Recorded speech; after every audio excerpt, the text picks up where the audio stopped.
یاد رکھیے جس طرح آزمائشوں کا فتنوں کا دور ہے، اس دور کے اندر ان چیزوں کو، ان معاملات کو بڑھاوا دیا جاتا ہے کہ جس کو ہمارے علماء نے، بزرگوں نے فقط فتنوں کی وجہ سے بیان نہیں کیا.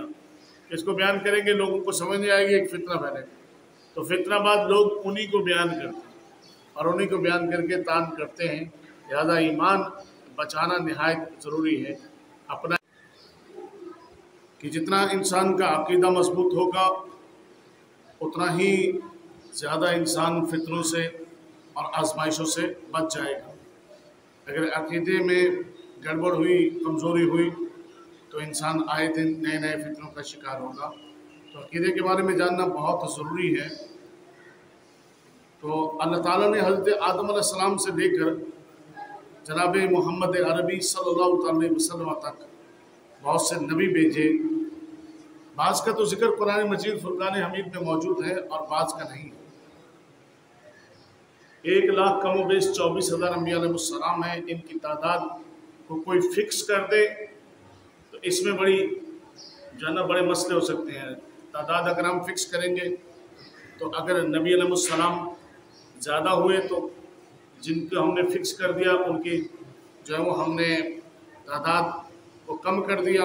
کسی کی نبوت کا انکار کریں گے تو ہم جو ہے نا وہ حالت کفر میں نکل جائیں گے. اس لیے وہ ضروری ہے. اب حصول برکت کے لیے قرآن مجید فرقان حمید میں جتنے انبیاء علیہ السلام کا تذکرہ ہے نا، میں حصول برکت کے لیے ان کے نام جو یہاں مصنف نے لکھے ہیں آپ تک پہنچاتا ہوں. عمومی طور پہ ہمیں یہ بھی کنفرم نہیں ہوتا کہ قرآن میں صرف اتنے انبیاء علیہ السلام کے نام لکھے ہوئے ہیں اور کتنوں کے نہیں لکھے ہوئے ہیں. تو یہاں یہ ایک سہولت ہے کہ آج ہم اس نشست میں اس بارے میں بات کر سکتے ہیں. حضرت آدم علیہ السلام، حضرت نوح علیہ السلام، حضرت ابراہیم علیہ السلام، حضرت اسماعیل علیہ السلام، حضرت اسحاق علیہ السلام اور حضرت یعقوب علیہ السلام، حضرت یوسف علیہ السلام، حضرت موسیٰ علیہ السلام، حضرت ہارون علیہ السلام،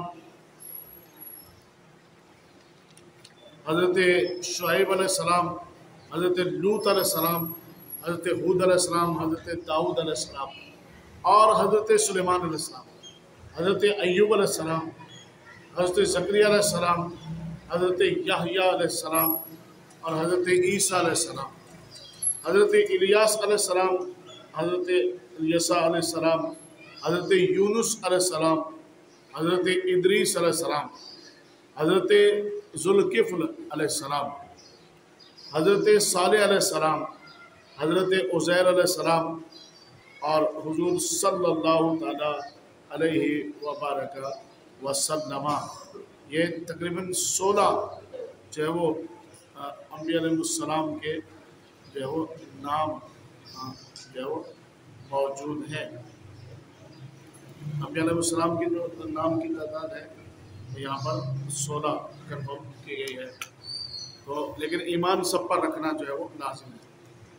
حضرت آدم علیہ السلام کو اللہ تعالیٰ نے بغیر ماں باپ کے مٹی سے پیدا کیا اور اپنا خلیفہ بنایا اور تمام جو ہے وہ تمام چیزوں کا اللہ رب العزت نے آدم علیہ السلام کو علم عطا فرمایا. یہ بات ہم بار بار سنتے ہیں کہ ملائکہ سے ان کو سجدہ کروایا گیا. حضرت آدم علیہ السلام سے پہلے انسان کا وجود نہیں تھا بلکہ سب انسان جو ہے وہ انہی کی اولاد ہے. اس وجہ سے انہیں آدمی کہا جاتا ہے.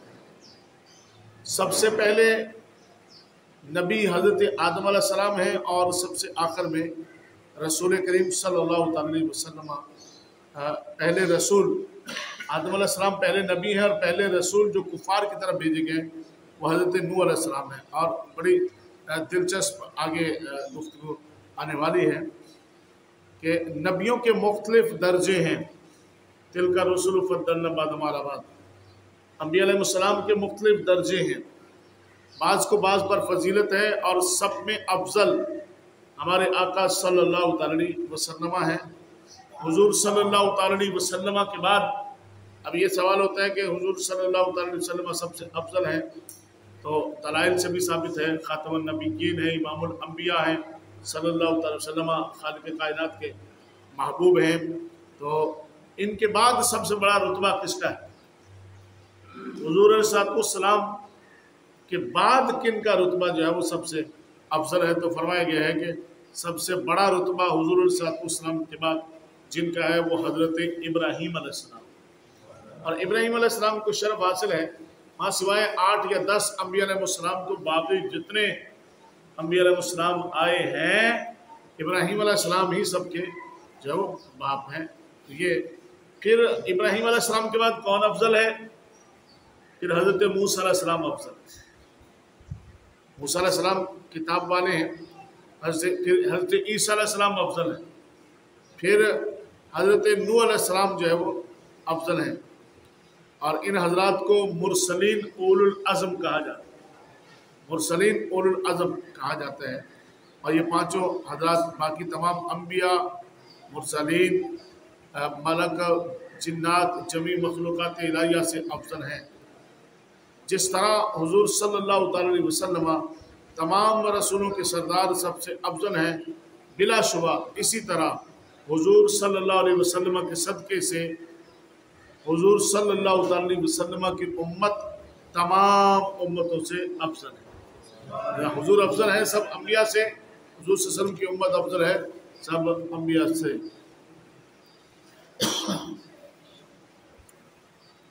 تو نبی کی نبوت کے سچا ہونے کی دلیل یہ ہے کہ نبی اپنے صدق کا اعلانیہ دعویٰ فرما کر محلات عادیہ کے ظاہر کرنے کا ذمہ لیتا ہے اور منکروں کو اس کے مثل کی طرف بلاتا ہے۔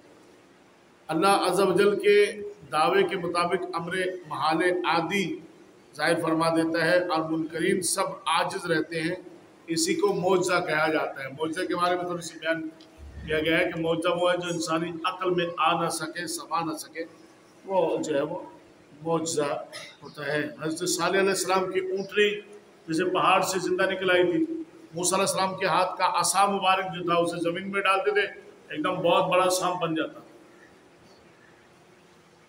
اور موسیٰ علیہ السلام اپنا ہاتھ مبارک بغل میں ڈالتے، یوں باہر نکالتے، سورج سے زیادہ روشن ہوتی، سورج سے زیادہ اس کی روشنی ہوتی، اور حضرت عیسیٰ علیہ السلام یہ تو پھونک مار کے مردوں کو ہی زندہ کروا دیتے، مادرزاد اندھے اور کوڑی کو ان کو ٹھیک کر دیتے تھے۔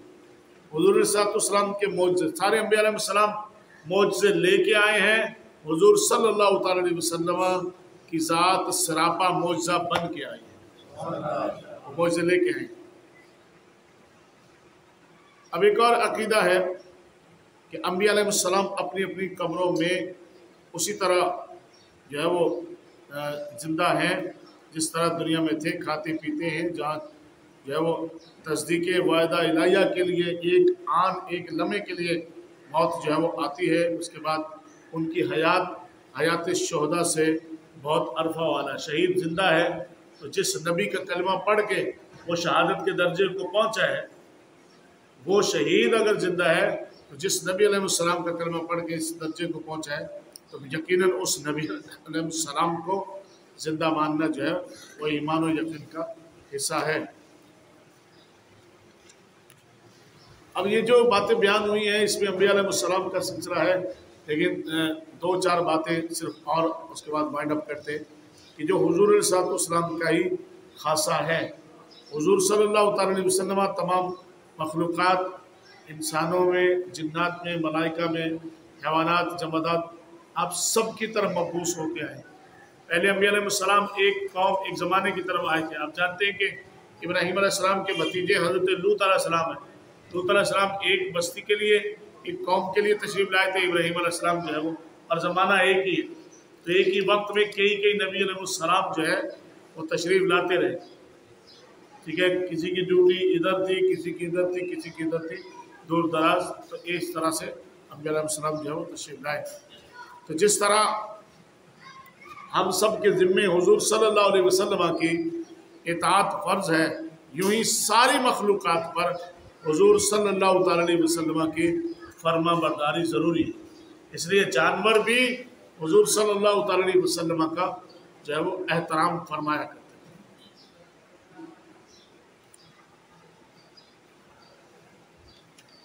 حضور صلی اللہ تعالی علیہ وسلم ملائکہ، تمام انسانوں پر، جنات پر، اور حور و غلمان پر، حیوانات پر، جمادات پر، جمادات کہتے ہیں پتھروں کو، غرض تمام عالم کے لیے رحمت ہے، حضور تمام عالم کے لیے رحمت ہے اور مسلمانوں کے لیے رحمت للعالمین، مطلب نہایت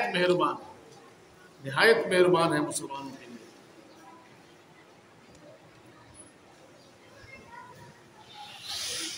یہ وہ عقائد ہیں جو ہمیں اپنے نبی علیہ السلام کے بارے میں جو ہے وہ رکھنے ہیں، اور ان عقائد کے ہی جو ہے وہ توفیل ہمارا عقیدہ درست ہوگا اور ہمارے معاملات جو ہے وہ آگے بڑھیں گے۔ اب کہتے ہیں کہ محال ہے کہ کوئی حضور کا مثل ہو، وہ کہہ رہے ہیں کوئی مثل نہیں ڈھولن دی، چپ کر میرے علی تجا نہیں بولن دی۔ تو حضور کا مثل ہونا، حضور جیسا ہونا محال ہے۔ کوئی اگر کہے بھی کہ حضور ہمارے جیسے ہیں تو بالکل محال ہے، اس کو پاگل کہا جائے گا، اس کو جو ہے وہ اس کی بات کو نہیں ایکسیپٹ کیا جائے گا۔ تو جو کسی صفت خاصہ میں حضور صلی اللہ علیہ وسلم کسی کو حضور کا مثل بتائے وہ گمراہ ہے اور کافر ہے۔ اور بات ختم ہو گئی۔ معراج کتنا بڑا معجزہ ہے، اس کی تفصیل ہے عقیدے میں کہ اس پر جو ہے وہ اس پر جو ہے وہ ایمان رکھنا، معراج پر کہ حضور صلی اللہ علیہ وسلم کو اللہ رب العزت نے جو ہے وہ بیداری کی حالت میں جسمانی طور پر معراج کروائی، آسمانوں کی سیر ہوئی اور ملاقات ہوئی۔ یہ ایمان اور عقیدے کا یہ ایک اہم ترین حصہ ہے۔